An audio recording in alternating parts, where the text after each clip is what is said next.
Assalamualaikum warahmatullahi wabarakatuh. Eh, Teman-teman sekalian, saya memperkenalkan diri dulu ya, supaya ini sebagian juga saya sudah kenal. Nama saya Slamet Teddy Siswoyo, SEMEI. Saya dosen Fakultas Ekonomi dan Bisnis Universitas Muhammadiyah Metro. Pada kesempatan hari ini, saya akan menyampaikan tentang manajemen aset rumah sakit ya, diskusi dengan teman-teman rumah sakit, wabil khusus ini di bagian keuangan. Harapan saya nanti setelah ada pertemuan ini gitu, ini rumah sakit dalam hal manajerial aset ini semakin baik, semakin bagus. Walaupun sekarang juga saya yakin sudah baik untuk manajemen asetnya. Tapi ke depan harapan saya manajemen aset semakin bagus juga. Saya akan mengawali dulu dari pengertian.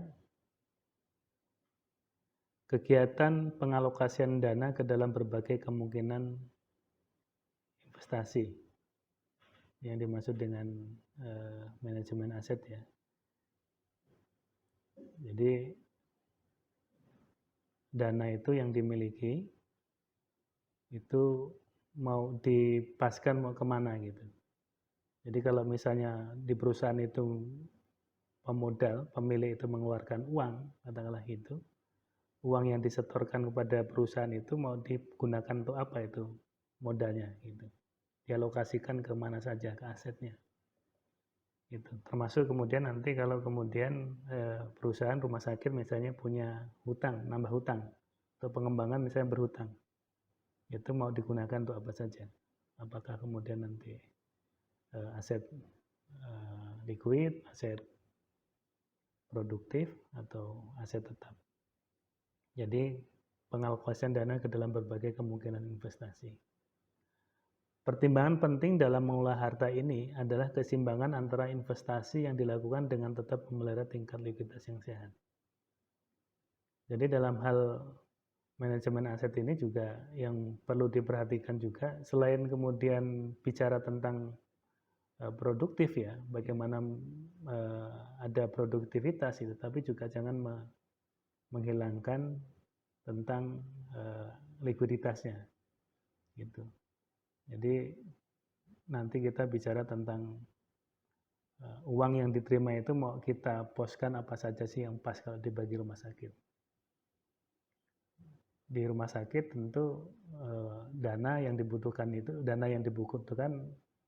berbeda dengan mungkin perusahaan retail gitu.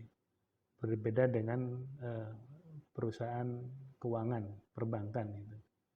Kalau di perbankan itu lebih banyak diproduktifkan, dilendingkan katakanlah gitu, di pembiayaan gitu. Tapi kalau kemudian yang di perusahaan retail itu dana yang diterima baik dari pemilik modal maupun mungkin pembiayaan itu retail digunakan untuk beli barang-barang yang akan dijual, misalnya aset-aset produktif gitu. Nah, kalau rumah sakit apa gitu, tentu adalah nanti berkaitan dengan yang dibutuhkan pasien apa gitu. Yang dibutuhkan pasien itu apa saja. Dari harta yang kita miliki itu kita harus bisa memanage berapa yang akan kita alokasikan sebagai aset lancar, berapa yang kemudian berapa persen aset tetap gitu, berapa persen yang akan aset produktif. Itu kira-kira nanti kita akan diskusi persoalan itu. Ruang lingkup manajemen aset itu ada dua. Yang pertama adalah manajemen likuiditas, ya, mengatur kewajiban jangka pendeknya, berapa persen katakanlah gitu dari total harta yang dimiliki itu berapa persen ya dalam bentuk aset likuid katakanlah gitu. Kemudian yang kedua manajemen protektif atau earning asset atau portofolio manajemen, berapa persen yang kemudian nanti akan kita dialokasikan untuk yang bersifat earning, produktif gitu. Ini yang kemudian juga harus diperhatikan. Gitu. Jangan misalnya nanti karena pimpinannya pengen rumah dinas gitu. Karena pengen mobil baru gitu ya. Gitu. Kemudian pimpinan katakanlah yang ngelola keuangan kemudian mengiyakan semua kebutuhan itu. Padahal itu tidak dibutuhkan oleh pasien. Gitu.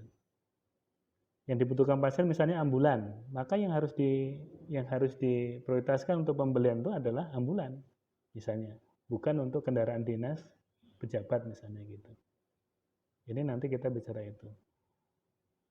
Berapa persen misalnya dari 1 miliar aset yang dimiliki, berapa persen nanti dalam bentuk aset tetap, berapa persen dalam bentuk aset produktif, termasuk alat kesehatan gitu ya. Berapa persen dalam bentuk aset lancar untuk membayar gaji dan seterusnya itu. Ini ruang lingkup manajemen aset ada dua hal itu, tentang likuiditas yang pertama, yang kedua tentang earning asetnya yang produktif. Faktor-faktor yang mempengaruhi manajemen aset di rumah sakit itu apa saja yang mempengaruhi? Teman-teman kan mengelola keuangan di rumah sakit. Saya membaca dari luar katakanlah gitu. Yang mempengaruhi manajemen aset itu ada beberapa hal. Ya, nanti bisa ditambahkan ya, karena teman-teman yang akan diskusi sendiri. Yang pertama adalah kebijakan negara. Kebijakan negara baik Kementerian Kesehatan maupun BPJS Kesehatan. Gitu. Jadi dalam hal manajemen aset menempatkan tadi hartanya mau berupa saja itu dipengaruhi oleh kebijakan negara. Gitu. Misalnya BPJS misalnya mengharuskan layanan polinya misalnya punya sarana prasarana A, B, C, D, E misalnya. Misalnya ada 5 sarana yang harus disiapkan di poli. Gitu. Maka rumah sakit harus bisa menyesuaikan diri, katakanlah gitu. Poli yang katakanlah punya syaratnya, sekarang punya 3 syarat misalnya, itu harus digenapkan. Ditambahi menjadi 5, memiliki 5 aset lain misalnya. Tadinya misalnya nggak punya AC, misalnya BPJS meminta untuk ada AC misalnya di poli. Maka nggak mau kebijakan itu harus disiapkan oleh rumah sakit gitu. Jangan kemudian itu diabaikan karena akan mempengaruhi gitu. Saya nggak tahu rumah sakit Muhammadiyah Metro ini berapa persen pendapatannya dari BPJS. Kalau misalnya mayoritas pendapatannya dari BPJS, maka sebisa mungkin pasien-pasien BPJS harus nyaman. BPJS Kesehatan sendiri juga harus merasa puas juga kerjasama dengan rumah sakit karena memberikan pelayanan-pelayanan yang memang dibutuhkan gitu. Jadi itu kebijakan negara baik kementerian maupun BPJS itu mempengaruhi dalam hal pengelolaan aset tadi. Gitu. Kemudian kebijakan pemilik rumah sakit. Kalau Muhammadiyah ini kan pemiliknya Muhammadiyah. Maka dalam hal pengalokasian asetnya juga dipengaruhi oleh pemilik rumah sakit itu sendiri. Misalnya